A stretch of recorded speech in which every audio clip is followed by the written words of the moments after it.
থাকতে বলতেছে এই যে এই রুমে 8 বছর আমার রাখছিল, এভাবে পিছনে আমাদেরকে কি করতো জানেন, আমাকেও এভাবে পিছনে এভাবে হাত বাঁধতো, রুমের মধ্যে থাকা অবস্থায় আপনার চোখের মধ্যে এভাবে কাপড় দিয়া রুমে এভাবে ফেলায় রাখতো পিছনে হাত দিয়া, আর খাবার দিত সময় খুলে দিত, কিংবা জিজ্ঞাসাবাদের সময় চোখ খুলে দিত, পায়খানায় যাওয়ার সময়ও চোখ বাইন্দা নিত হ্যান্ডকাপ লাগায়া, কিন্তু একেবারে দরজার সামনে গিয়া ছেড়ে দিত, দৌড়ে দৌড়া হাতে এভাবে একজন ধরতো, এভাবে অন্ধের মতো নিয়ে যেত, এই যে আমরা অন্ধ, এই যে এইভাবে, তারপরে ওই রুমের মধ্যে নিয়ে পরে ছেড়ে দিত।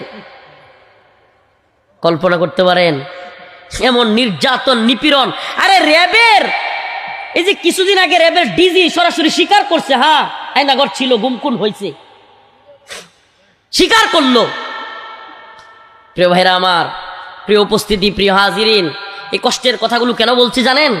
আমরা শুধু একটা দলের বিরুদ্ধে বলছি না, আল্লাহ না করুক নতুন কোন জালেম যেন এদেশে পয়দা না হয়, নতুন কোন হাসিনা কিংবা নতুন কোন আয়নাঘর যেন এদেশে কেউ তৈরি করতে না পারে। আবার আরেকটা মিসগাইড এরা করতেছে জাতিকে, এটা অনেকে ভুল বুঝবেন, আমরা যদি বাংলায় না দিই, আমরা তো ভুক্তভোগী, আমরা তো জানি।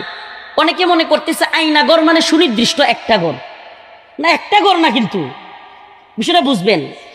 ডিজিএফআই এর একাধিক আয়নাঘর আছে, র্যাবের একাধিক আয়নাঘর আছে, ডিবির আয়নাঘর আছে, সিটিটিসির আয়নাঘর আছে। এই জন্য এক একজনের তত্ত্ব এক এক রকম হবে। এরা এটা দিয়েও গুজব ছড়াবে, কিরে এক একজনের কথাই দিয়ে মিলে না, বলবে কি বলবে না? কিন্তু আসলে সমস্যাটা কোথায়?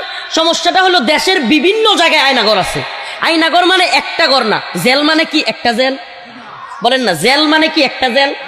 কারাগার মানে একটা ঘর নাকি? গাজীপুর জেলা কারাগারও কারাগার, কাশিমপুরও কারাগার, কেরানীগঞ্জ কারাগার, হাই সিকিউরিটিও কারাগার, সব কারাগারই তো কারাগার। এরকম আয়নাঘরও কিন্তু একটা ঘর না। আয়নাঘর কি না? বলেন না, আয়নাঘর কি না? আজকে বুঝে নেন এই কথাগুলো, অনেকদিন বলি নাই, দীর্ঘদিন। আয়নাঘর মানে একটা ঘর না।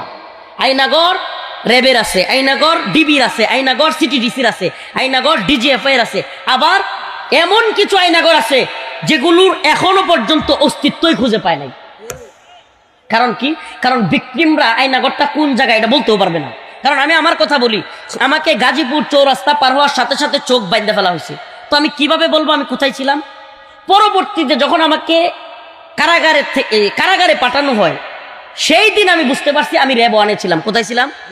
র্যাব ওয়ানে। আগে কিন্তু বুঝারও উপায় নাই, কারণ তারা যেদিন ছেড়ে দিবে ওই দিন আপনি বুঝতে পারবেন। তাও কি তারা যদি চায় তাইলে বুঝতে পারবেন, এছাড়া বুঝতে পারবেন না। প্রিয় ভাইরা আমার, বন্ধুগণ আমার, ওপেন কথাগুলো বলা হচ্ছে। আমাকে বলেন না, সরকার পরিবর্তন হয়ে গেছে দেখিয়াই একটা নিজেরও তো সম্মান আছে, ইজ্জত আছে, বাহিনীগুলো কি বিলুপ্ত হয়ে গেছে?